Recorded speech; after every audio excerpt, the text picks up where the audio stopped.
Twist NFL podcast, an Australian twist on all things NFL. The boys are cracking into a nice cold beer from Burnley Brewing. Let's join them.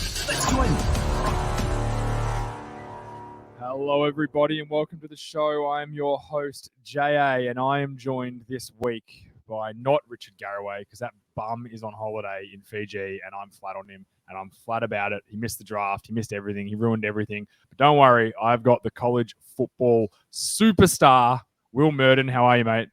I am great, Jay. It's great to be here. Great to see you again. It's been a while between drinks. I've missed you. It's always a treat. Always a treat when I can come on and talk about pro football and where all our college boys have got off to now that they're done with us. I miss listening to you and Kempy just absolutely barrage each other for an hour on a podcast, and a bit of college football as well, obviously. But I miss that a lot.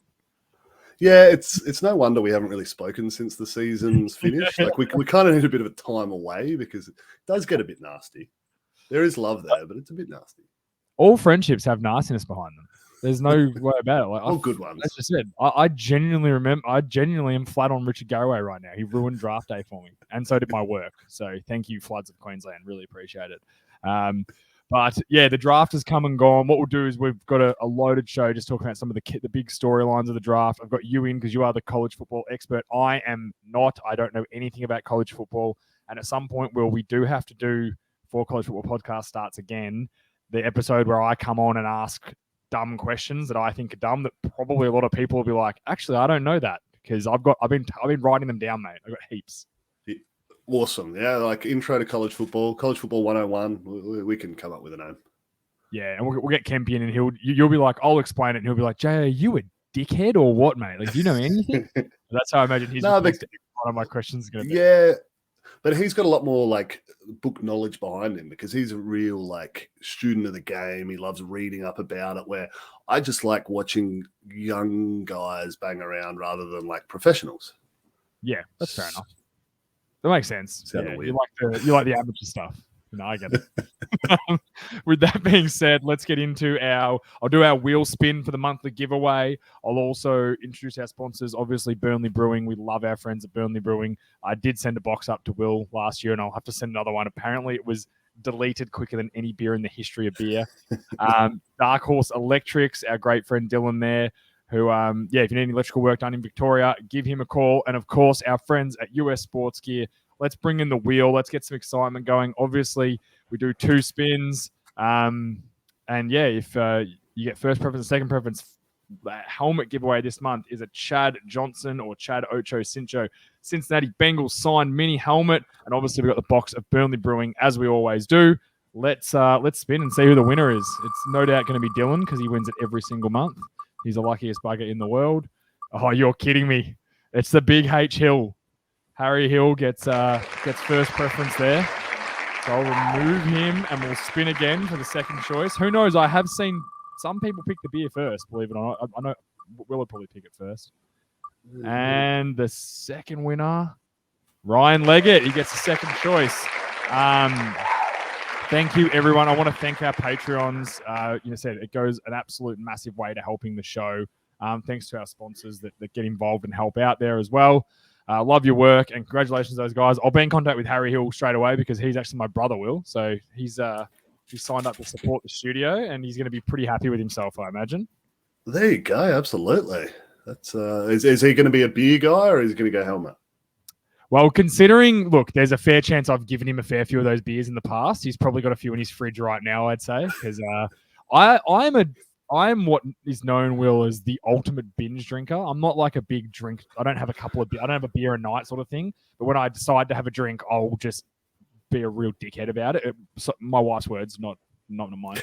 And I'll carry on a little bit with it. So there's always a lot of beer sitting in my fridge. So whenever someone comes over, I'm just like, and you can see on the shelf that side behind me, all that beer and that little shelving there. It's all the stock. There's always a fair few beers, and my family members just seem to come and just take a 4-pack or a 6-pack or whatever as they leave the house. So I reckon he'll pick the helmet, and then Ryan will get that second choice. But we'll see. Hey, you never know. But let's get into. Let's talk draft. I said I we were talking just before about what we felt about the draft, and I think our both thing was like it was great to have. It felt like, different storylines for once. There wasn't just this quarterback that everyone knew was going to be one. Teams were trading up to get the second pick to get the next quarterback. It was really, there was probably 6 or 7 guys that could have come off the board with the number 1 pick. And certainly in that top 5, there was probably 15 guys that could have gone. So it was really exciting. I think you felt the same. Yeah, I mean, absolutely. I did. We didn't have what we've seen before. It was a different draft. We didn't have a whole bunch of quarterbacks who teams were clamoring for. Like, there's some quarterback needy teams out there, but as we saw as it went on, they just weren't valued in this year's crop, and we kind of expected that coming into it. With the college football season being what it was, and the top playmakers being underclassmen who are not yet eligible to come through. It was always going to be, well, who's the guy? And it wasn't really clear as to who that was going to be. So then the focus kind of switched to defense. And we saw that with the top 5 players all on the defensive side of the ball. I don't have the stats behind that, and I'm hoping you do. But when do we last see like 5 defensive guys off? Because I know like since 1998, the top pick not being a quarterback's only happened 6 times. There's a stat I can throw at you, but the top 5 all being on that D side is got to be rare. Can you name the 6 people? Obviously, Trayvon Walker's one. I can name a couple. Clowney. Yeah. Mario You're testing Williams. me here. I reckon Luke Jokel went number 1 for the Jags. Remember that pick? That was fun. That was a fun one. I don't know. There'd be a few. It wouldn't be hard to find. I think there was a DN for the Bills years ago. But yeah, you're right. It was good not having a quarterback. I think so. You get obviously Trayvon Walker goes number 1, and then Hutchinson goes 2. Well, once Walker went 1, everyone knew Hutchinson was going 2, and it kind of felt like it was always meant to be. He's a Detroit guy. I think he was the only player drafted by Detroit that actually had a smile on their face when he went up there. The rest of them didn't, in particular, poor Jamison Williams. He was not impressed by it in any way. But it was kind of meant to happen. And then, we'll talk about the two DBs went, and then you've got Thibodeau. Thibodeau, is that how you say it? I think that's right. He went 5. Did they get the end? Because I realistically think that there's a world where Thibodeau goes 1. Like there's people were saying there's a chance he goes 1. Now, I think what got them on to Walker was his. Everyone thinks he's got a bit of that, Aaron Donald to him, where he can play anywhere, and that's what a lot of people said, that he's more versatile than Hutchinson and Thibodeau. And then Thibodeau has there's talk about his effort and that sort of stuff. Hutchinson, then there's talk about how he struggled against top opposition. Do you think that if you're picking those 3? They get it right, or would you do it differently? I'm hesitant on Walker, only because you didn't see the production at the college level that you want to see from your surefire number 1. Like when you have that number 1 pick, you got to hit, right? If you're the GM, you're out of a job if you haven't hit on this pick. And this year was a tough year because there was no real standout. Trayvon Walker, athletically, is a freak, as you said. I don't see the Donald comparison, but he is one of those guys. More in the versatility. Yeah. But just like absolute freak. But then what did he have? Like 6 sacks across his career at Georgia? Yeah. And not only that, he's playing on a defensive line where the other guys are all getting drafted just a few picks after him anyway. 4 first-round picks on the same defensive line, just to the record. Which is nuts. That is insane. So if he's certainly not getting doubled every time he's out there, because you've got these guys that are doing stuff for him. So I kind of want to see more production from him. And like you're back in the talent evaluators. It is Jacksonville, so maybe that's given him too much credit. But I didn't like that. Hutchinson was good. Like he's runner-up in the Heisman for a reason. He had that production. He seemed like a surefire pick. So I'm happy he landed in Detroit, because they need something going for him, even if it is in the NFC North. And Thibodeau is similar to Walker. Like he had that athletic profile. He was the number 1 pick at the start of the year, and he didn't really do anything this year on the field to play himself out of that. It was kind of the off the field stuff, as you alluded to, that had people guessing. Like he's got his own cryptocurrency going on, and he's a very active guy. Like he just has a lot of interests, and I think there's some concern that maybe football's not his one and only. I listened to a podcast around the NFL, which I know a lot of people listen to. And the other day, they were interviewing, who's the old running back for the Jaguars? Maurice Jones-Drew. They had him on to talk draft. And all of a sudden, they were like, and Thibodeau is going to come in and do an interview. Apparently, he just walked past the glass, saw Maurice Jones-Drew in there with them, and kind of said to the producer, "What's this?" And he's like, "Oh, it's the Around the NFL podcast." He's like, "Oh, I've heard of that. Can I go in and jump on?" And they were like, "Yeah, no worries. For a top 5 pick, come on in." And I will say he spoke very well. Like he was smart, but he had that kind of. I can see where people would get that football's maybe not. He's going to be fine without football. That was my kind. He reminded me of a guy the Bills drafted years ago. Do you remember Aaron Maben, who the Bills drafted? Yeah. The DN? And he was an artist, and he had like a bit of an artistic side to him, and that's what he loved doing. And I remember when they drafted him a few years later, he was a massive bust. He had like 2 sacks in 4 years and was out of the NFL. And they kind of interviewed him. And he was like, "Yeah, I just, you know what, I didn't need football." And he was some famous artist then. I got that not in the same form of artist, but as you said, he was into his NFTs and talking about he's going to be fine. He's investing his money already. Like he knows what he's doing. He just needs that money so he can start investing it. And I was like, this dude's been in here for 15 minutes and hasn't actually mentioned football. Like he hasn't talked really about football yet. And he's on a football show and he's about to be drafted into a football league. And it kind of, I could see why people would think that. That's and I said, we're not able to meet with him and know him. None of his coaches have come out and stuck up for him and said, "Oh no, he's all football." Like none of that has come out. Like Hutchinson and Walker, they're all football. In particular, Hutchinson, like that dude you can tell he lives and breathes football. That's what he's there to do.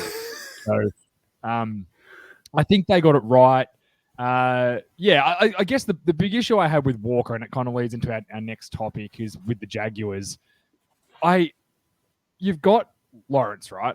You've got the lucky pick last year. Everyone said, "Oh, they were unlucky because there wasn't a clear number. It was a terrible year to have the number 1 pick." Well, good thing for the Jags are they have it every 3rd year, so there'll be another one come around soon. They'll have number 1 pick. But you've got this guy who you think, and everyone did at the start of last year. You know, my feelings haven't changed. I think he needs more time, but everyone thinks he's this generational dude. He's the next big quarterback in the NFL. He had one of the best college quarterbacks ever. Yet you've got really poor skill positions and really poor offensive line play. And you've got a chance to get an offensive lineman. And maybe Neal was a reach. Maybe it was. But I just think nothing else matters right now but Lawrence's development for me if I'm the Jaguars. I'm sitting there in that draft room going, we need Lawrence to be a superstar, because you look at the teams, the Cardinals, the Texans when they got Watson, last year wasn't as good. The Bengals is a prime example. As soon as you hit that QB, your team flips it flips instantly. So they need to do everything to put him in the best position. And they go, pick one on Trayvon Walker. I get it. Then they go pick 27. They get Devin Lloyd, the linebacker, which I know he's a good player. I know he's a good college player, but no receiver. Then they get a center in the 3rd round because that's their next pick because they traded out, which is great. And then they go linebacker. They go running back, who they also took a running back in the 1st round last year. And then they go cornerback. So they took 2 offensive players in the 1st round, one being a center who they actually already have a really good center in Linda. So in my opinion, they didn't do anything. Like Lawrence is coming back into that room now going, what did they do to help me here? They've given me nothing. It's like Aaron Rodgers all over again. Yeah, and I can see that. I think the first pick you don't want to be drafting for need, like where you can avoid it, right? You want to take that guy that you think is going to be a difference maker for you. And I don't think any of the offensive tackles that were listed here projected as that. So I can forgive the Walker one. You made a very good point around the trading back into the 1st. You think when I heard that, it's they're going to get some help for him. They're going to go after it. It's tough because there was that run on receiver already, so you're not getting that value there, but you still think that's going to happen, right? And then they go Devin Lloyd. Now, as a prospect, love him. He was fantastic at Utah, great football player, but you've hit the nail on the head. How does that help Trevor Lawrence? What's he thinking? Like, yes, he gets Travis Etienne back this year. It was lost completely last year. He's pretty much like a rookie for them as an additional 1st rounder that they get injected to their starting lineup this year that they didn't have last year. And I think that'll help. But is it enough outside of that? Like, I think the center that they've brought in has some flexibility. We'll be able to flex out the guard, hopefully shore up one of the spots there. All amazing centers can play guards. As someone who is an amazing center, you can always play guard. The best ones can play tackle. Not me. But you're right. He can move. Yeah, so I think that kind of does help, and with ETN, I'm really hopeful for Lawrence. Like I'm a big fan. You're obviously see that as well. So I was really surprised that he wasn't more successful last year. I mean, you think about it, the coaching situation that they had going on, and all the noise around that. It's not a shock to see that he didn't do all that well. But I was also an Urban Meyer truther. Like, I thought he was going to kind of help guide them, and that went completely the other way. So something in the dance floor, because he did what he had to do. Yeah. So look, I think the Jags, whilst not helping him out, they are on the right path. I can understand why they've gone down this path, and Trevor Lawrence needs to take some of this on himself too now. Like, he does need to take another step. There was a step that he needed to take, and he didn't last year, and yes, he didn't have the help, but you're hopeful for his sake that he can start to advance and get something going there. Absolutely. And then I guess the next thing really to look at, actually, I wanted to ask you, the cornerbacks, everyone was a bit surprised that Sauce Gardner didn't go over Derek Stingley. Was there much of a difference between them, in your opinion? Very, very different players. So, like, both going third and fourth overall is historically high for corners. Like, you don't often see it. And then that shows the change in game at the moment. We had the premium on receivers, and then there's a premium on the top cover guys because of the air raid game that we're playing in now. Stingley, in 2019, his freshman year at LSU, was one of the best players in college football. Not one of the best freshmen, one of the best players in college football. Like, he had that good a year that he was absolutely fantastic. Since then, we haven't seen that. He has had a bit of a foot injury and missed some time with the COVID stuff. And, like, he certainly is not – we haven't seen that. If he goes back to that 2019 form, absolutely you've got that. But there's much more of a question mark around that. Sauce Gardner, what did he play his whole career without giving up a touchdown? That's fantastic.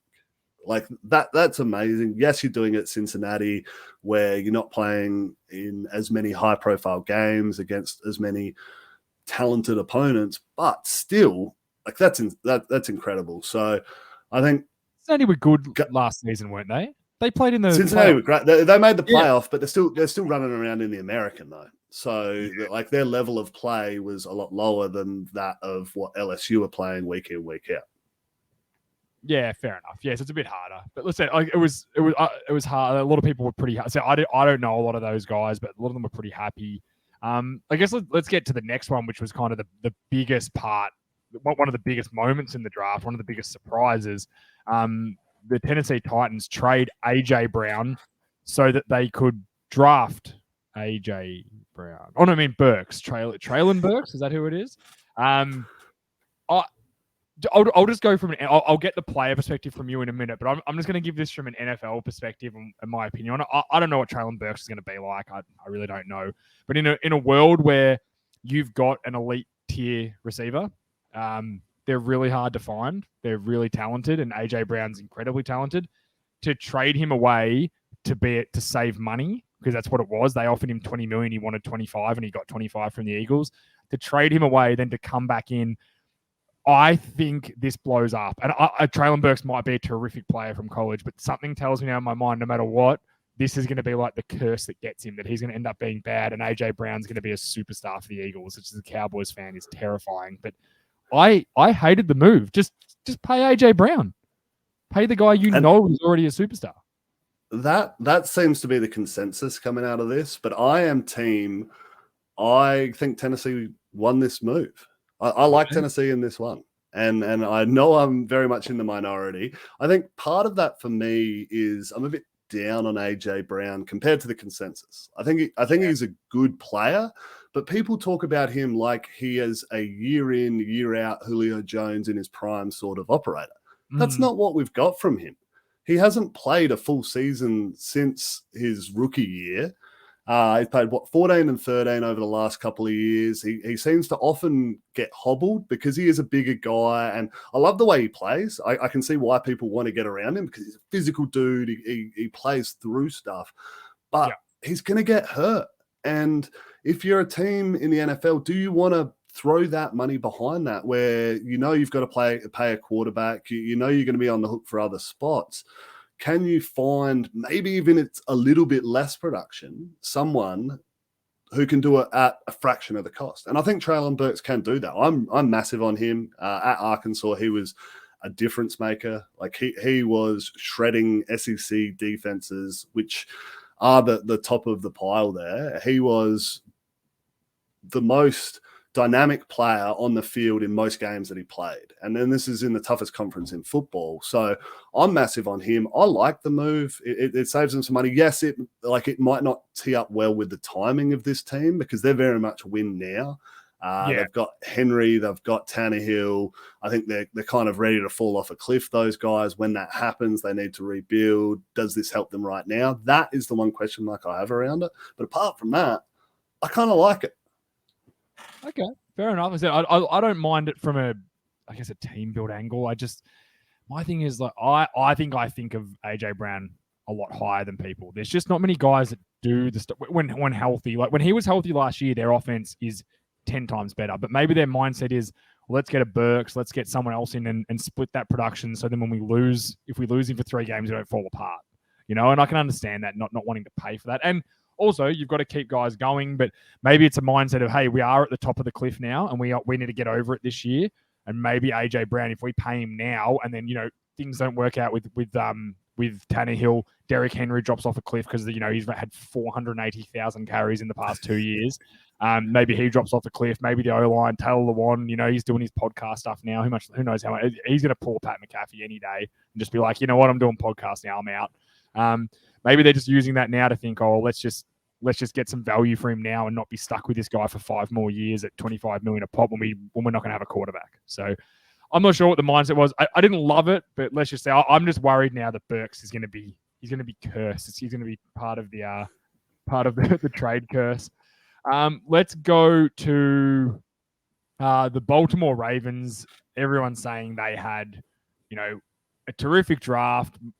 I don't like the term winning the draft. I think that's dumb. I don't think you can win a draft until you see how good the players are, and you probably have to wait 3 or 4 years to see their consistency. Everyone would have thought the Washington football team won the draft after drafting RG3 and winning Rookie of the Year, and then he played 1 more game. So it's hard to analyze that, but they got Kyle Hamilton, who they traded. They got Kyle Hamilton in the first round, and Tyler Linderbaum, which did I say Linderbaum? I'm saying out of Iowa. I love a big center out of a school like Iowa or Wisconsin or anything like that. I love him. Everyone had him rated as one of the best centers. It got me to do some research, Will, which I know it's going to shock you. I went and looked up basically centers drafted in the first round, and I worked out that 70% of them play in the Pro Bowl in the past 10 years. A first round pick. Because no one values them as highly. So a lot of them fall to the second and third round, but when they do take one, guys like Travis Frederick and the one that played at the 49ers, whose name's slipped my mind now, but there's a few of them, if you want to look it up, that end up being very, very good players. It has a very high hit rate, first-round centers. So I love that. In terms of Kyle Hamilton, though, a lot of people had him as one of the best players in the draft. What's your take on him?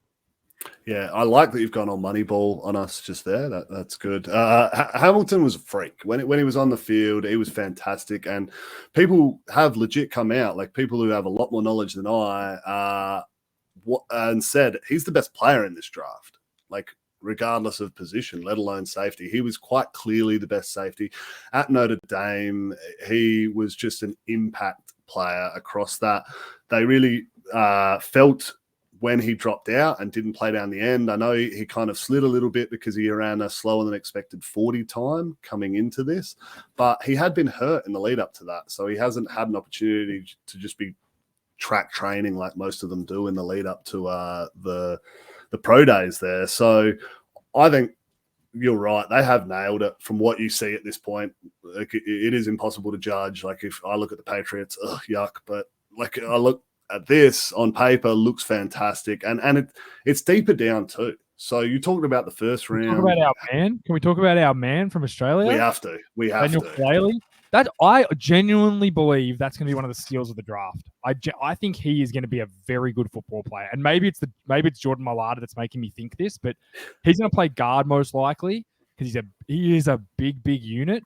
But dude's that big. Like, big doesn't get smaller. Like, you don't, as the game goes on, become smaller. If you're smaller, you get tighter, you get weaker, but you don't become smaller. And he is a big man, big strong man. His development through college has been unbelievable, and now he's going to get into the NFL system at a club like Baltimore, who we know how well they develop young players. We know how well they treat them.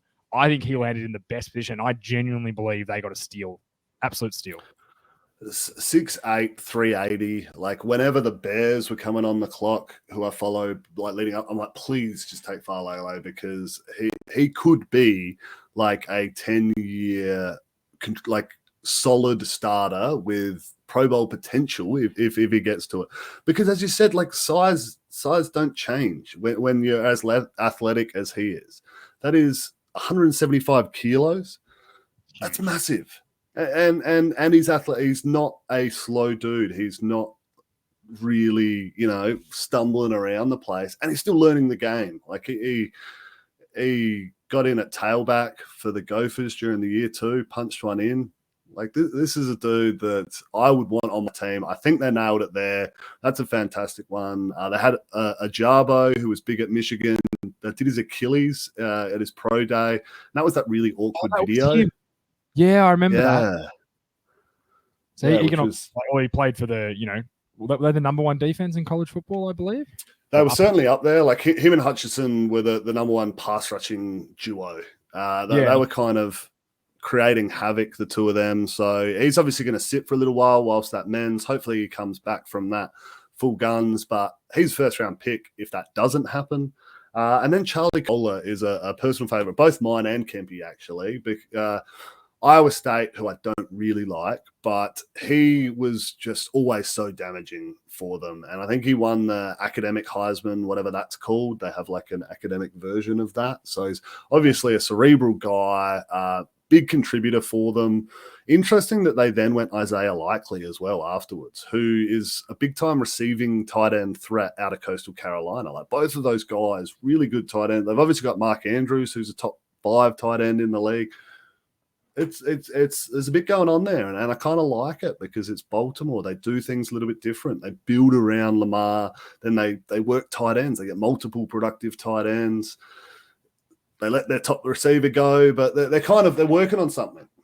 Just on that with Brown, they traded. He's Hollywood Brown, isn't he? Yes. Yeah, he's Hollywood. So I'm just going to say this straight out there: the Cardinals trading for him, that's one of the biggest overpays I've ever seen. And I've seen a few like skits on it where, the Cardinals call and go, hey, we're interested in Hollywood Brown. And they're like, nah, he's Lamar's guy. We're not going to trade him. And they're like, we'll give you a first round pick. And they're like, okay, done. When do you want me to send him now? Do you want him now?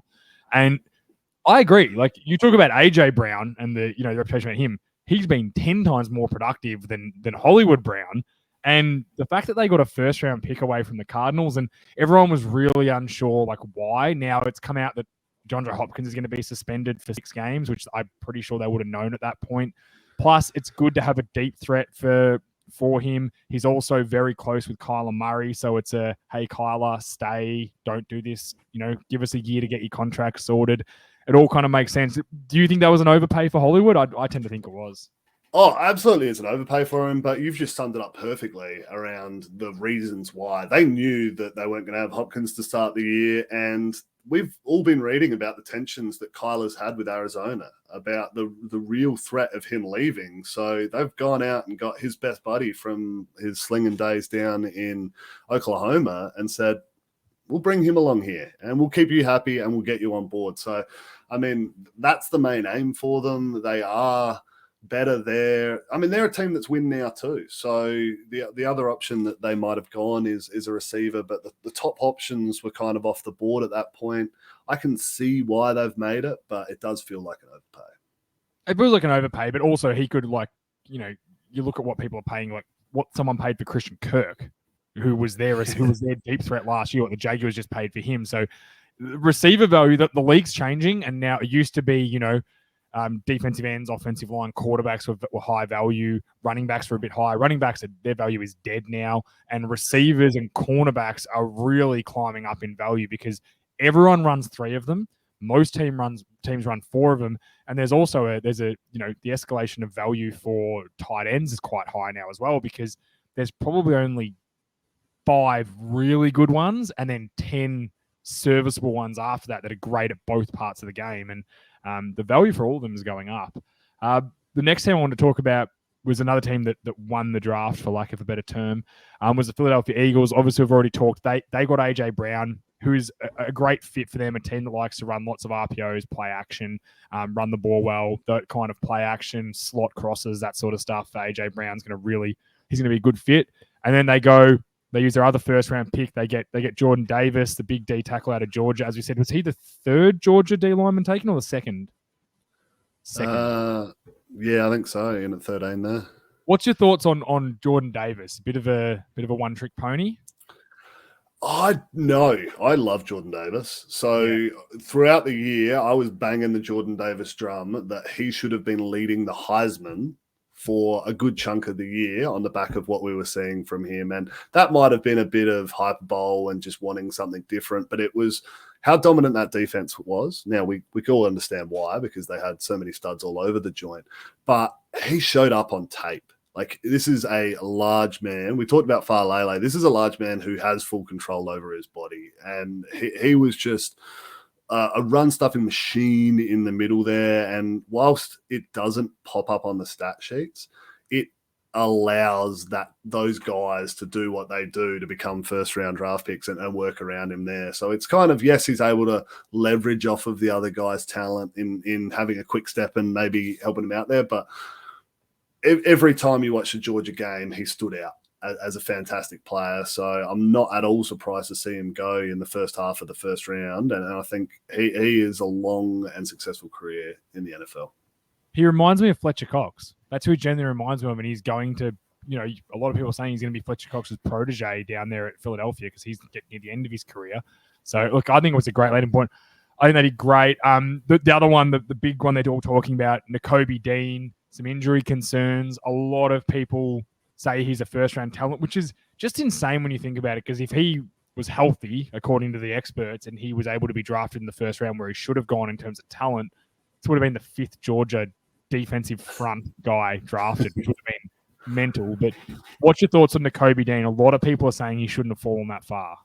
Yeah, well, I mean, he's the other one that really stands out when you watch their game. So they've got first-round talent all over it. It's Jordan Davis up front, and it's Nakobe Dean anywhere behind the line of scrimmage with just his relentless attack and speed and power. Like, it just pops. And it was surprising to see him slide. Now, I've read reports that it's due to medical reasons. So there's like a shoulder issue that he wanted to have surgery on, or they wanted him to have surgery on, and he didn't want to. He wasn't interested, and that was a bit of a red flag for a few teams. But yeah, this seems like a steal at this point in terms of what we've seen play out at the college level.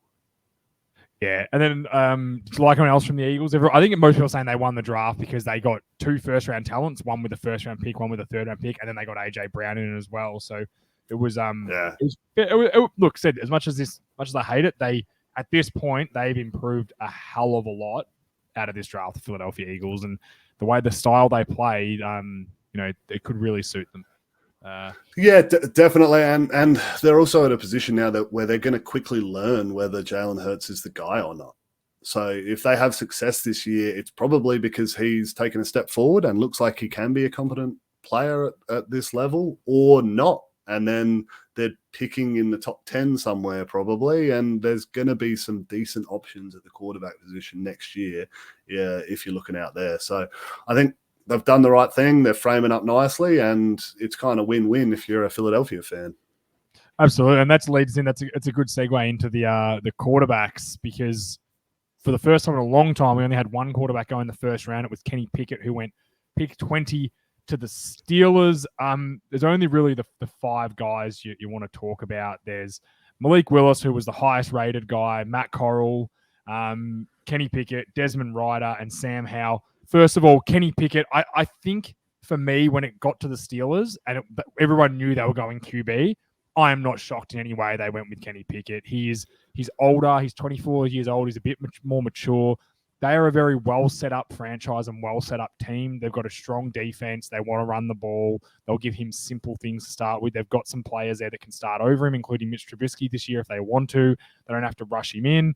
It felt like a good fit for Kenny Pickett and for the Pittsburgh Steelers for him to go there. I wasn't surprised. It does feel like a good fit, and I won a nice little chunk of money as Pickett first QB taken, so I was happy with that. So also not surprised. I guess the thing that I'd be concerned of as a Steelers fan, if I were, is that there's not a lot of success from the guy, like the first round picks where they fall outside the top five. Like if they're drafted in the first round and then they're the first one taken and then not like a knockout or someone you want to get after, there's obviously flags. And he has that. He really has just the one good year of production at Pitt. They had a really favorable system running for them this year. Jordan Addison was one of the best wide receivers in college football that he had going for him. He played well, but there's enough there that I'm like, he's not a lock for me. He's more of a guy at the next level. And then you look at the quarterback room and you go Mason Rudolph, who's just a guy at that level. Mitch Trubisky is the definition of a guy at that level. And then you've got Kenny Pickett. Like, I'm just like, oh, that is so meh. There is such a collection of meh in that quarterback room that I find it hard to get excited as a Steelers fan. I think the mindset is there that Kenny Pickett he can just develop. He can be a bit of that guy. Like, let's be honest, Roethlisberger for the last 5 years, last year and the year before, he was dreadful, but the last 5 years before that, he hasn't really been an explosive, powerful, high-armed quarterback.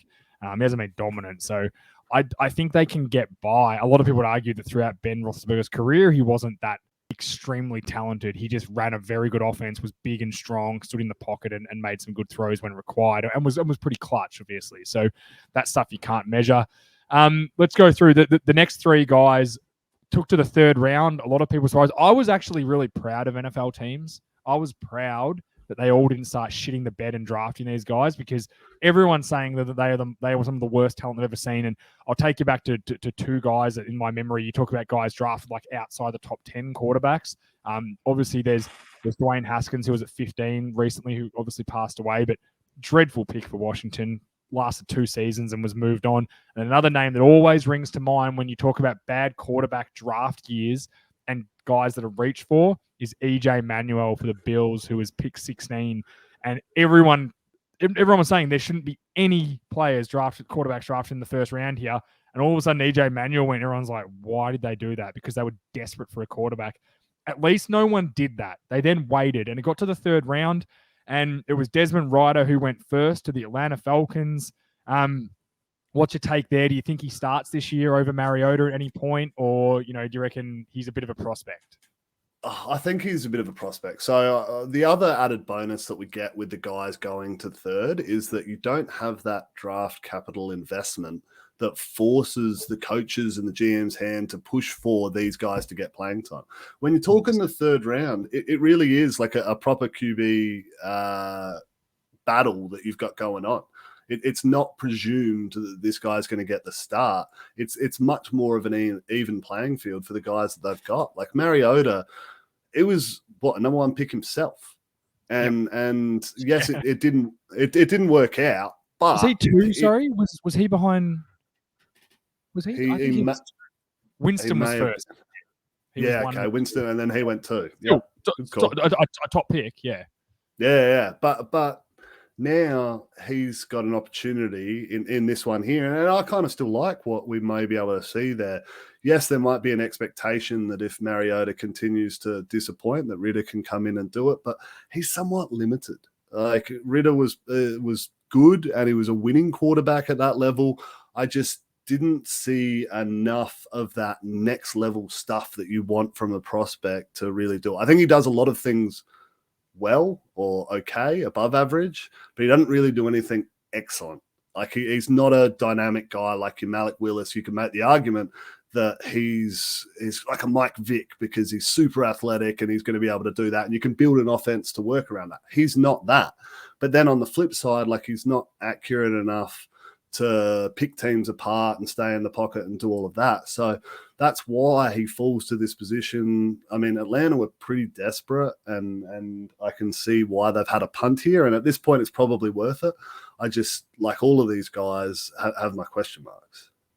Yeah, the only thing with me is, and we'll go like next, you've got Malik Willis, who went next. The only thing that would have made me go, and said someone who doesn't watch a ton of college football, so the difference in my mind, like Malik Willis has got that extreme athleticism. That's something in the NFL more and more you need to be able to survive plays that are broken because defenses are really good. People are hyper athletic.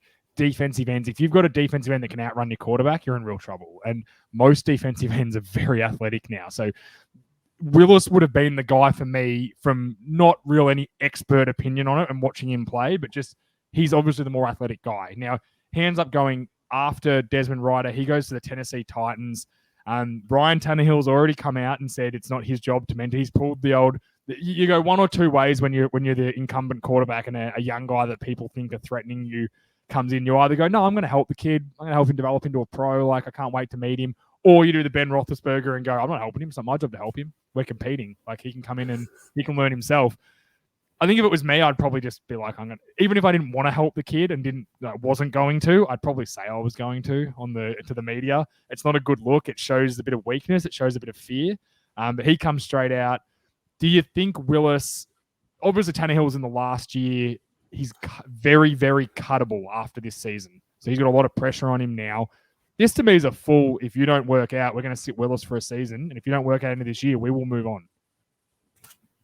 Yeah, and that's what it feels like, and that's what he needs. Like Willis needs a year to sit here because there is there, and to echo your sentiment, like it's a strange take as a quarterback to kind of do the I'm not going to mentor. I was reading Kurt Warner talk about this, and he was just saying like it's just a different mentality. You can see the guys who are about their team and about wanting to win and not being about themselves, because that's essentially what you're saying. You're saying, this is about me. I'm going to... I'll give you a prime example of it. Tony Romo, Dak Prescott, third-round pick, comes in. Romo starts the season, plays well in the first game, gets hurt. Prescott comes in, leads him to 10 wins, and he just, the whole time's like, no, I'm helping this guy. I'm helping him. And in the end just goes, you know what? The right move is to play this kid. He's a third-round pick. He got 4 years of him without paying him. I'm going to move into the commentary booth anyway. Stepped away, and to this day, Prescott still says that Tony Romo was one of the biggest influences on him ever early in his career, and that was before he got injured. He was helping him develop, and that you're right. There are two sorts of guys. There are guys who are about the team, and the team matters more than themselves, and those guys tend to be more successful than the guys who go, I'm only about myself. And it's just whether you think it or not, in the back of your mind, Ryan Tannehill can be like, I don't want to fucking help this guy. They're full on.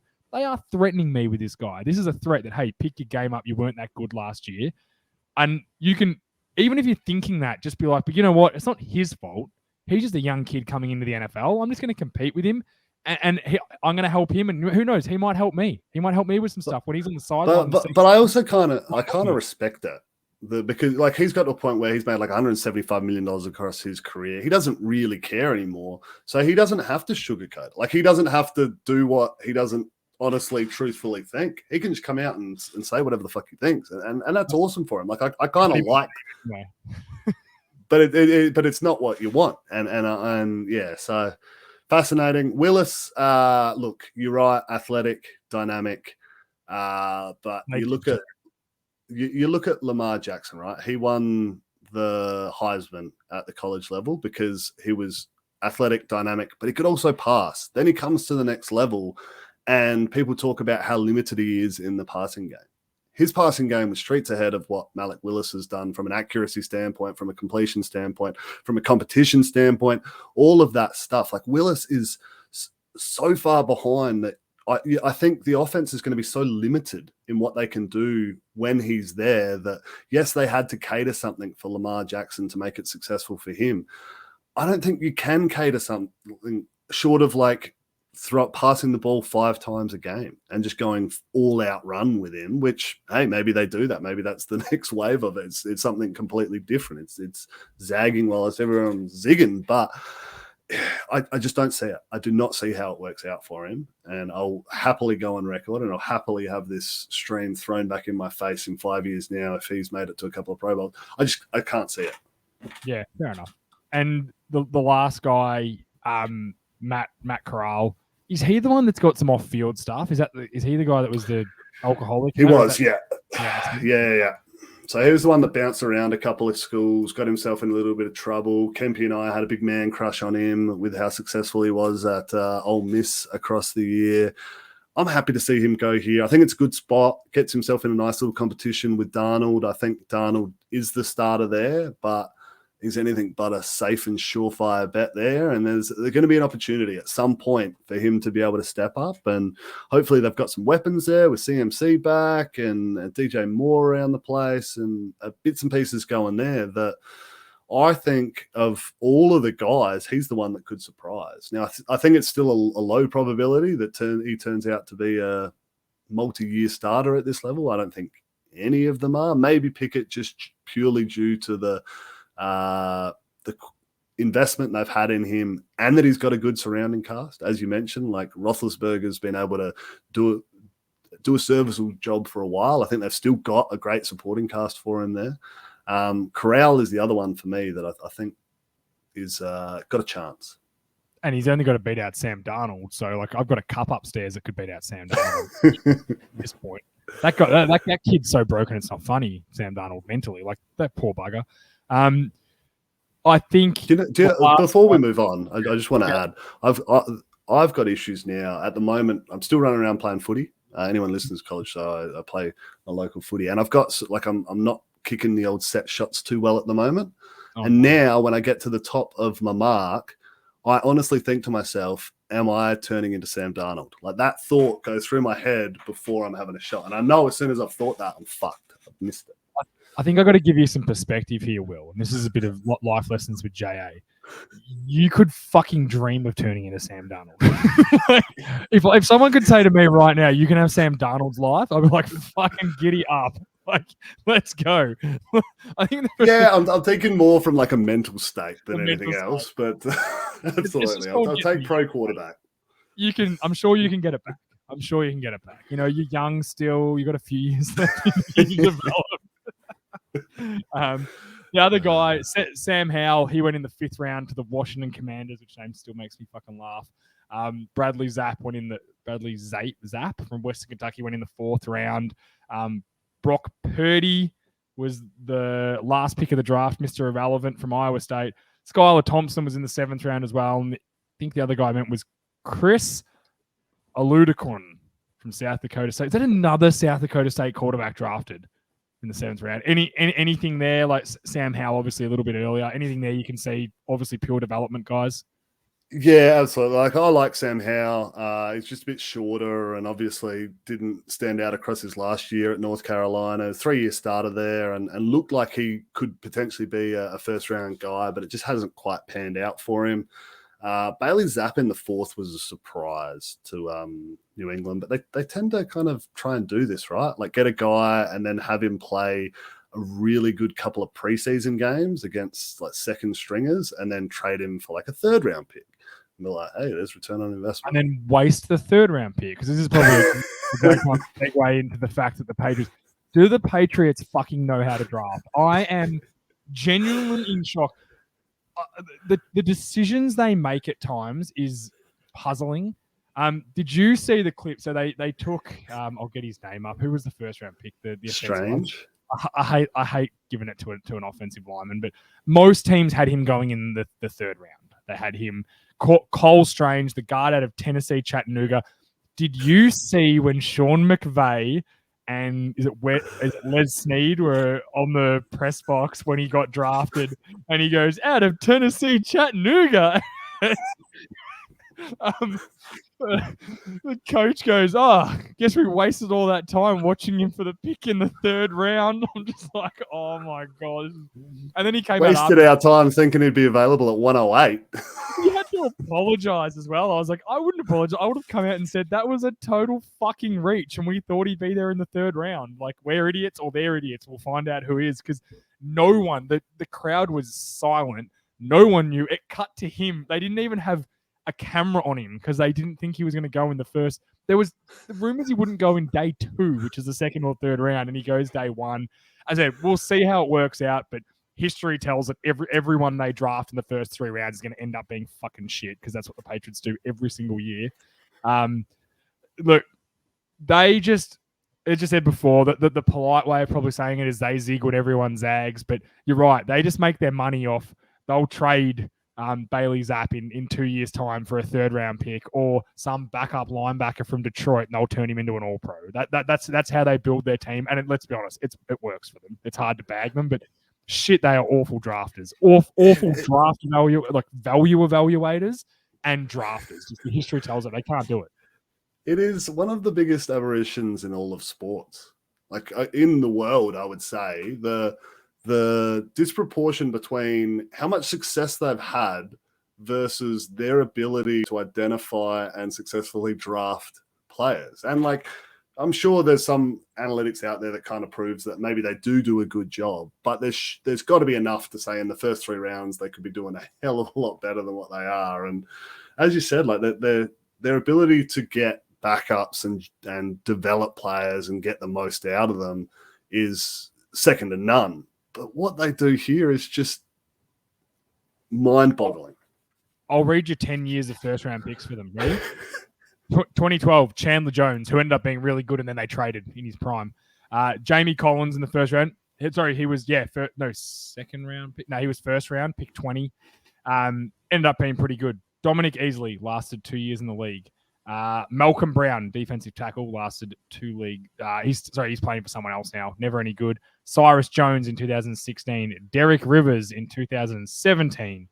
2018 was Isaiah Wynn. Look, we'll see how it works out. And Sonny Michel, who now plays for the Rams, who's now a 2-time Super Bowl winner, one for the Patriots, one for the Rams. Isaiah Wynn looks like he's going to be okay, but he was much better when Frank Scarnecchia was there, and now like all their offensive line, they're all struggling without him. N'Keal Harry in 2019. Kyle Duggar, the guy who everyone thought was basically a 5th-round pick, who it ended up being okay, but nothing special. And then there's Mac Jones in 2021, and then Cole Strange. Out of all those players, one of them's made a Pro Bowl once as a New England Patriot, and that was Mac Jones. So there you go. And it's because every quarterback gets to go to the Pro Bowl. It's like if you're a quarterback in the NFL, if you're a starter, everyone goes. There's 15 guys that go every year. So Mitch Trubisky's a Pro Bowler. Yeah, let that sink in. You poor Chicago Bear boy. Look, the Patriots, it's a good laugh because you know what? They're still going to be good this year, which is, we all know they will be. But they're terrible drafters. Let's talk about a team who has been terrible in the past, but wasn't this year, and it's now starting to look like they might potentially be putting together a very good roster, and that's the New York Jets. Sauce Gardner, we talked about. A lot of people had him as, hasn't given up a touchdown in 4 years. He's going to be an instant. For Robert Saleh, he needs that shutdown, sort of lockdown, one-on-one sort of style corner. They then get Garrett Wilson at pick 10, which gives them, out of Ohio State, which gives them some great receiver talent to help Wilson develop. Zach Wilson to Wilson, we'll hear a lot. They then get Jermaine Jones at pick 26, who, feel free to correct me if I'm wrong, a lot of people think he was one of the steals of the first round because everyone had him a lot higher out of Florida State. Are you high on Jermaine Johnson, sorry? I am not. There's some character concerns there that enough to have me worry, and I'm assuming that's why he slid down. And they're not the Thibodeau character concerns that we talk about, where it's like he's an interesting dude. There's kind of he's a bit of a piece of shit. We got to be careful. We got to be careful here. So that's why he slid. But he has done a job of turning his life around and certainly he's the last chance you guy. Yes. Okay. Yeah, he's not. Yeah, we won't get that too much. But again, talent-wise, potentially very good. And then, look, they got the first running back off the board with Breece Hall, who everyone had as the best running back in the draft. It gives them a legitimate guy, a 3-down back that we know what success running backs have, because 10 years ago, Breece Hall probably would have been a top 15 pick when the NFL was what it was like back then. He's extremely talented. Out of Iowa State, what's your thoughts on old Breecey boy? You reckon he's going to be a bit of a hit for the Jets? Yeah, I think he will be. I think he's not the Jonathan Taylor type, like super athletic and just kind of going to blow the league apart as a difference maker, but he was the most rounded running back at the college football level. He was very productive at Iowa State. I got to watch a lot as a Big 12 guy. He was fantastic, and he has a really good dynamic game where he can catch balls out of the backfield. He can be productive in that instance. I know they've got Michael Carter there. I think that just helps him. So he's not going to have to be expected to have a full workload. He's going to have a bit of balance in that. And it's kind of like a Chubb Hunt situation almost that they can get going there, except he can catch the ball as well. So I like him. I think it's a good spot for him here. The whole draft, they've done well.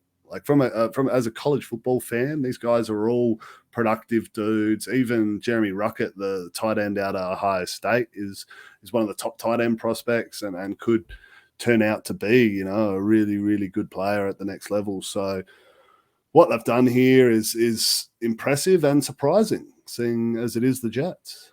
Yeah, and I really like Wilson. There's a lot of the first round pick quarterbacks last year were all incredibly underwhelming, including Mac Jones. I'm not over the moon excited about Mac Jones's career. I think he had a nice season, but I don't think I'm not like, God, can't wait to watch Mac Jones play this week. But Zach Wilson, when he throws the football, that football, it gets thrown. Like when it zips and it looks effortless and it's fun. He is fun to watch. So if he can put it together, they can get Mekhi Becton to stop eating himself out of the NFL, because he is just such a talented left tackle. And then Vera Tucker they got last year, who had a really good rookie year, a better than expected rookie year, but not amazing, but still very good. This team could turn around very quickly. As I said before with the Jaguars, if that quarterback hits, it's amazing how quickly. Like the Cardinals won 2 games the year they drafted Kyler Murray. They won 8 and then made the playoffs. So it is very quick when you hit on that guy. So well done to the Jets. Sorry, go, mate. Oh, I'm just saying they're setting themselves up. Like we kind of ragged on the Jets that they weren't doing it, but you get a Garrett Wilson in. Yeah, like they've got some capital to do this, obviously, but you get Garrett Wilson, you get Breece Hall. These are difference makers potentially in how Zach Wilson could adapt to his game. I do think they missed a trick, though, not selecting Daniel Faalele in the 4th with the pick that they had there, because if they did that, then they'd have Becton and Faalele, and imagine those two boys on the same line. Like, I wouldn't want to face up against that. With Vera Tucker inside, too. Like I said, that would have been great picks. Yeah, I genuinely believe it. I'm not just saying because he's Australian. So I watched a lot of Daniel Faalele this year because I'm an offensive line guy and he was an Australian offensive lineman. So what else was I going to do with my time? And what he did was outstanding. And I genuinely do believe he's going to be the steal of the draft. I want to finish up on, mate, your Chicago Bears. They are copying an absolute berating. I'm going to surprise you here, and you're going to hear me out. I don't think what they did was that bad. They took a ton of picks. They spread it out. They got a couple of linemen, a running back, some DBs. A lot of people remember they were the worst defensive backfield in the league last year. They were dreadful. So they've added that. They've tried to add some receivers. Look, are they a great roster? No, and no one thought they would be. But I am a little worried for Justin Fields because his receiver group is pretty poor. That's my only concern. His offensive line is pretty poor too. Like we were getting into the Jags about setting Trevor Lawrence up for failure. If you take that mindset and apply that to what the Bears have done with Justin Fields, my Lord, like he has. Who's he throwing the ball to? Darnell Mooney. Like, yeah, he's a cute story, but he's a number 3 on most teams. Excel. Like that's what they're genuinely relying on him to develop into an outstanding receiver. That's what that's the only way he has a huge and he's not a one. Like he's a deep threat guy. And that's kind of a role that he can potentially grow into a really good NFL deep threat guy, but he's never going to be a number one. We've got Byron Pringle. Is that a name that we should be excited about with what's going on? Like, he's really fast. And then you've got David Montgomery essentially as your only back. They've gone and drafted a 25-year-old punt returner in the 3rd round in Velus Jones Jr. from Tennessee. Like, do they think they're getting Devin Hester reincarnated? I'm not sure, mate. Sounds like your little ones are woken up. It does sound like that. It's not a good look. And then I really like Tevin Jenkins too. I think he's a good left tackle. I think he had a really, really rough rookie year, put in a bad position. Tevin Jenkins, I think he's got some potential. But other than that, on that offensive line, like Cody Whitehair, he's solid, but they've moved him from center to guard to left guard to right guard. Like they can't even pick a position for him, and that never tells me that guy's real good if they keep having to move him around like that. But it said it's going to be tough. It's going to be really tough for Justin Fields, and it's going to be tough for Chicago Bears fans, I think, unfortunately for you. Yes, and that the rough thing is, like, normally you get excited about maybe getting the top quarterback prospect, but we kind of already have that. So you kind of like, I just want this guy to get a fair shot at being successful, and I don't want to burn the year in the hopes of drafting a top tackle. No offense. Yeah. And they're still for agency. They can still improve it. There's a lot of Bears people coming to defense. We can still fix it. I said not many guys signed after the draft have massive impacts on your team. There's few. There's not many, and I don't see Chicago being an attractive one for those like 1-year guys that want to go and play really well. I don't see a receiver like Odell Beckham being like, you know what, I'm gonna go to the Bears for a year. That'll be fun. That'll be great. I'll have Justin Fields throwing it to me. I'll be the only guy there that's any good. They can't pass protect, so I won't be able to run deep. Like, it'll be great for me. It'll be great for my career. So I think it's going to be hard. But look, that's it, mate. That's it for all our draft stuff. Tell me, what's going on with College Football Podcast? We raring up to get back? We absolutely are. So the big man is in the UK at the moment, but as soon as he's back on deck, we will get together. We'll plan some stuff out. I think I like the idea of the College Football 101. Get you on board, asking us some questions. I think that'll be a good one to get us back in the swing of things. I've got 30 questions already. No, not even bullshit. 30 questions. Now I don't have to ask all of them. I reckon by the time I get halfway through, you guys are just going to like turn off your computer. No, bring it on. Bring it on. We'll have a speed section and see what we can fire off. But I look forward to that. I think that'll be good. And then it's just, you're just at the point now where I'm really starting to kind of dig in and have a look. It's going to be a fascinating year because you've got Ohio State, you've got Alabama, you've got Georgia, and then who fucking knows? So it's good fun to get the model going. We're going to keep working on that and see if I can predict anything. Beautiful. Well, look, that's it for us. I want to thank our sponsors again, Burnley Brewing, Dark Horse Electric, and US Sports Gear. Thanks to all our patrons. Congratulations to the winner of the monthly giveaway. And Will, thank you, mate. Really appreciate your time. It's been too long between podcasts and between drinks, so I appreciate you jumping on and talking some draft with me while Richie was just, laying on a nice warm beach enjoying his time. We're in cold Melbourne now. So thank you for your time, Will. I appreciate it. No, thank you so much for having me, mate. Always a blast. Thanks, guys. Everyone will see us next week.